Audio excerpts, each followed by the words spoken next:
You are talking about the personal equation between Prime Minister and the various U.S. presidents. Prime Minister's personal attention towards other leaders matters, and it helps and boosts the relationships, or is just photo op? My personal view is that is the deciding factor. I see. The United States, of course, is an executive presidency.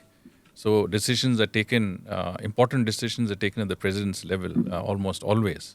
So that chemistry between your Prime Minister and the US President is critical in achieving the outcomes that you want to seek in the India-US relationship. But whether it is with President Macron or Prime Minister Boris Johnson when he was PM, or whether it is, Prime Ministers across the board, leadership across the board, I think it matters in any country. If you think of Nepal, or you think of Bangladesh, or you think of our neighbors, or you think beyond our neighbors, think of UAE, with President Mohammed bin Zaman, President and the Crown Prince of Saudi Arabia. I mean, the one-to-one relationship and the equation that the Prime Minister enjoys with all of these leaders actually makes that difference. And the foreign policy establishment, to take advantage of that. And the trickle-down effect, I'm sure, Exactly. comes.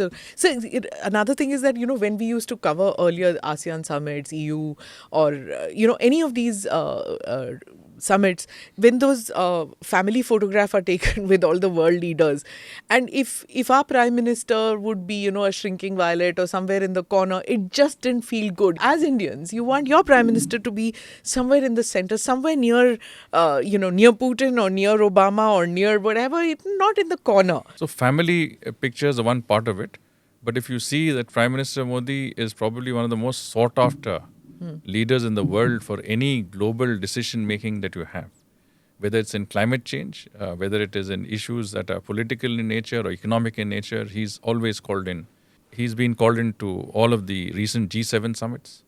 As I said, we are part of the Quad, we are part of the BRICS, we are part of the SCO, we are part of the I2U2, which has just been created. We have we engage as a country regionally with the European Union, with the Central Asian states, with CARICOM, with the Gulf Cooperation Council, with the Pacific Island states, with ASEAN, African Union. So we've got these mechanisms that enable us to engage with organizations or groups of countries across the world. So in recent years, if you've seen, on practically every summit, whether it's a democracy summit or a green partnership summit, every possible initiative that the UN has taken or any individual country has taken, Prime Minister Modi has been a part of that. He's been a very much sought after part of it.